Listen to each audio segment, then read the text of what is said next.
Hi hello, ನಾನಿಲ್ಲಿ carrot beans ಬೇಳೆ ಬಸ್ಸಾರು ವೆರೈಟೀಸ್ ನಂಬರ್ 2 ಹೇಗೆ ಮಾಡೋದು ಅಂತ ತೋರಿಸ್ತಾ ಇದ್ದೀನಿ.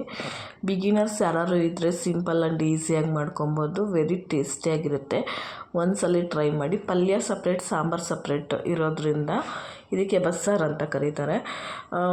ಪಲ್ಯ ಚಪಾತಿಗೂ ಕೂಡ ತುಂಬ ಚೆನ್ನಾಗಿರುತ್ತೆ. ಮತ್ತು ಲಂಚಿಗೆ ನೀವೇನಾದರೂ ಪ್ಲ್ಯಾನ್ ಮಾಡ್ತಿದ್ರೆ ಈ ರೀತಿ ಮಾಡ್ಬೋದು. ಇಲ್ಲಿ ಫಸ್ಟಿಗೆ ನಾನು ಕ್ಯಾರೆಟ್ ಬೀನ್ಸ್ ಎರಡನ್ನ ತೊಗೊಂಡು ನೀಟಾಗಿ ಕ್ಲೀನ್ ಮಾಡಿಕೊಂಡು ಚಾಪ್ ಮಾಡಿ ಇಟ್ಕೊಂಡಿದ್ದೀನಿ.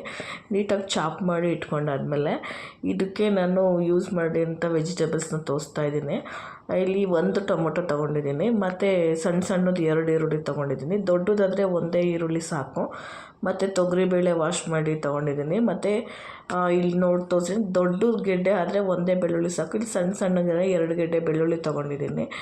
ಮತ್ತು ಕಂಪ್ಲೀಟಾಗಿ ಇದನ್ನ ವಾಶ್ ಮಾಡಿಕೊಂಡು ಕುಕ್ಕರಲ್ಲಿ ಸ್ವಲ್ಪ ಬೇಳೆ, ತರಕಾರಿ ಕಟ್ ಮಾಡ್ಕೊಂಡಿದ್ದೀವಲ್ಲ, ಕ್ಯಾರೆಟ್ ಮತ್ತು ಬೀನ್ಸು ಅದು, ಮತ್ತು ಈರುಳ್ಳಿ, ಟೊಮೆಟೊ ಮತ್ತು ಬೆಳ್ಳುಳ್ಳಿ ಇಷ್ಟನ್ನು ಉಪ್ಪು ಹಾಕ್ಬಿಟ್ಟು 2 ವಿಸಿಲ್ ಬರ್ಸ್ಕೊಬೇಕು.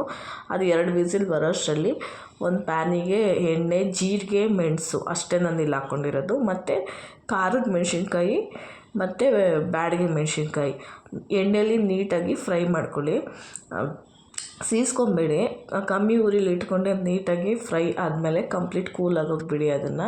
ಅಷ್ಟರಲ್ಲಿ ತೆಂಗಿನಕಾಯಿ ತುರಿ ತೊಗೊಂಡು ಒಂದು ಜಾರಲ್ಲಿ ತೆಂಗಿನಕಾಯಿ ಮತ್ತು ಹುರಿದಿಟ್ಕೊಂಡಿದ್ದೀವಲ್ಲ ಎಣ್ಣೆಯಲ್ಲಿ, ಜೀರಿಗೆ, ಮೆಣಸು ಮತ್ತು ಬ್ಯಾಡಗಿ ಖಾರ. ನಾನು ಖಾರಕ್ಕಿಲ್ಲೇನು ಹಸಿಮೆಣ್ಸಿನ್ಕಾಯಿ ಯೂಸ್ ಮಾಡಲಿ. ಹಸಿಮೆಣ್ಸಿನ್ಕಾಯಿ ಯೂಸ್ ಮಾಡಿದ್ರೆ ಕಂಪ್ಲೀಟ್ ಟೇಸ್ಟ್ ಡಿಫ್ರೆಂಟ್ ಆಗಿಬಿಡುತ್ತೆ. ಅದಕ್ಕೋಸ್ಕರ ನಾನಿಲ್ಲಿ ಒಣಗಿದ ಮೆಣಸಿನ್ಕಾಯಿನೇ ಯೂಸ್ ಮಾಡ್ತಾಯಿದ್ದೀನಿ.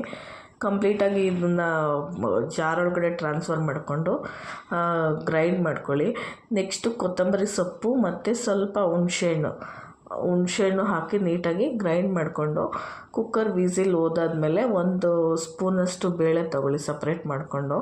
1 ಸ್ಪೂನಷ್ಟು ಬೇಳೆ ಮತ್ತು ಟೊಮೆಟೊ ಮತ್ತು ಆನಿಯನ್ನು ಮತ್ತು ಬೆಳ್ಳುಳ್ಳಿ ಎರಡನ್ನೂ ಅದಷ್ಟನ್ನು ಬೇಯಕ್ಕೆ ಹಾಕಿದ್ವಲ್ಲ ಅದೆಲ್ಲ ಸಪ್ರೇಟ್ ಮಾಡಿಕೊಂಡು ಅದನ್ನು ಕೂಡ ಹಾಕ್ಕೊಂಡು ಜಾರಲ್ಲಿ ನೀಟಾಗಿ ಚೆನ್ನಾಗಿ ನುಣ್ಣಗೆ ರುಬ್ಕೊಳ್ಳಿ. ಸ್ವಲ್ಪ ಹುಣಸೆಹಣ್ಣು ಹಾಕ್ಕೊಂಡು ಕ್ಯಾರೆಟು, ಬೀನ್ಸು, ಬೇಳೆಲ್ಲ ಇಟ್ಕೊಂಡು ಸಪ್ರೇಟ್ ಮಾಡಿಕೊಂಡು ನೀಟಾಗಿ ಇದು ಗ್ರೈಂಡ್ ಮಾಡಾದ್ಮೇಲೆ ಆ ನೀರು ಮಿಕ್ಕಿರುತ್ತಲ್ಲ ಅದೇ ನೀರನ್ನೇ ಸಾಂಬಾರಿಗೆ ಇದನ್ನು ಹಾಕಿ ಒಗ್ಗರಣೆ ಕೊಡಬೇಕು. ಎಣ್ಣೆ, ಸಾಸಿವೆ, ಕರಿಬೇವಿನ ಸೊಪ್ಪು ಹಾಕಿ ಆ ನೀರು ಮತ್ತು ರುಬ್ಬಿಟ್ಕೊಂಡಿರೋಂಥ ಮಸಾಲೆ ಎರಡು ಮಿಕ್ಸ್ ಮಾಡಿದ್ರೆ ಬಸ್ಸಾಂಬಾರು ರೆಡಿ ಆಗುತ್ತೆ. ನೆಕ್ಸ್ಟ್ ಇದು ಕೊತ್ತಂಬರಿ ಸೊಪ್ಪು ಕೂಡ ಹಾಕೊಬೋದು ಮೇಲ್ಗಡೆ, ಮತ್ತು ಜೀರಿಗೆನೂ ಕೂಡ ಒಗ್ಗರಣೆಗೆ ಹಾಕ್ಬೋದು. ನಾನು ಇಲ್ಲಿ ಜೀರಿಗೆ ಒಗ್ಗರಣೆಗೆ ಹಾಕಿಲ್ಲ. ನೆಕ್ಸ್ಟು ಪಲ್ಯಕ್ಕೂ ಕೂಡ ಒಂದು ಸಿಂಪಲ್ ಒಗ್ಗರಣೆ ಕೊಟ್ಟರೆ ಎಣ್ಣೆ, ಸಾಸಿವೆ, ಕರಿಬೇವಿನ ಸೊಪ್ಪು, ಈರುಳ್ಳಿ, ಒಣಗಿದ ಮೆಣಸಿನ್ಕಾಯಿ ಮತ್ತು ತೆಂಗಿನಕಾಯಿ ತುರಿ ಹಾಕಿ ನೀಟಾಗಿ ಆನಿಯನ್ ಮಾತ್ರ ಆಯಿಲಲ್ಲಿ ತುಂಬ ಚೆನ್ನಾಗಿ ಫ್ರೈ ಆಗಿರಬೇಕು. ಆನಿಯನ್ ಫ್ರೈ ಆಗಿದ್ರೆ ಪಲ್ಯಕ್ಕೆ ತಿನ್ನೋಕ್ಕೂ ತುಂಬ ಟೇಸ್ಟ್ ಚೆನ್ನಾಗಿರುತ್ತೆ. ಸೊ ಆನಿಯನ್ ಫ್ರೈ ಆದಮೇಲೆ ಬಸ್ತಿಟ್ಕೊಂಡಿರ್ತೀವಲ್ಲ ಕ್ಯಾರೆಟು, ಬೀನ್ಸ್ ಅದನ್ನು ಆ್ಯಡ್ ಮಾಡಿದ್ರೆ ಸಾಕು. ನಿಮ್ಗೆ ಸ್ವಲ್ಪ ಸ್ಪೈಸಿ ಡಿಫ್ರೆಂಟಾಗಿ ಸ್ವಲ್ಪ ಖಾರ ಇರಬೇಕು ಅಂದರೆ ಮನೆಯಲ್ಲೇ ಮಾಡಿರೋ ಸಾಂಬಾರು ಪೌಡರ್ ಏನಾರು ಇದ್ದರೆ ಸ್ವಲ್ಪ ಉದುರಿಸ್ಕೊಂಡ್ರೆ ಡಿಫ್ರೆಂಟ್ ಟೇಸ್ಟಾಗಿರುತ್ತೆ. ತುಂಬ ಚೆನ್ನಾಗಿರುತ್ತೆ ಲಂಚ್ ಬಾಕ್ಸ್ ಕಟ್ಟೋಕ್ಕೆ ಮತ್ತು ಚಪಾತಿಗೆ, ಇಲ್ಲ ಕಂಪ್ಲೀಟಾಗಿ ಮನೇಲಿ ಏನಾದ್ರು ಲಂಚ್ ಯಾರು ಗೆಸ್ಟ್ ಬರ್ತಾರೆ ಅಂತಾಗೂ ಕೂಡ ಈ ರೀತಿ ಮಾಡ್ಬೋದು. ತುಂಬ ಟೇಸ್ಟಿಯಾಗುತ್ತೆ. ಒಂದು ಸಲ ಟ್ರೈ ಮಾಡಿ ನೋಡಿ. ಬಿಗಿನರ್ಸ್ ಕೂಡ ಇದನ್ನ ಈಸಿಯಾಗಿ ಮಾಡ್ಬೋದು. ಯಾವುದೇ ಥರ ಏನು ಮಸಾಲೆ ಪೌಡರು ಅದು ಇದು ಅಂತ ಗಾಬರಿ ಪಟ್ಕೊಳ್ಳೋಂಥದ್ದೆಲ್ಲ ಏನೂ ಇರಲ್ಲ. ಈಸಿಯಾಗಿ ಮನೇಲಿರೋ ಇಂಗ್ರೀಡಿಯೆಂಟ್ಸೇ ಬಳಸ್ಕೊಂಡು ಸೂಪರ್ ಟೇಸ್ಟಿಯಾಗಿ ಮಾಡ್ಬೋದು.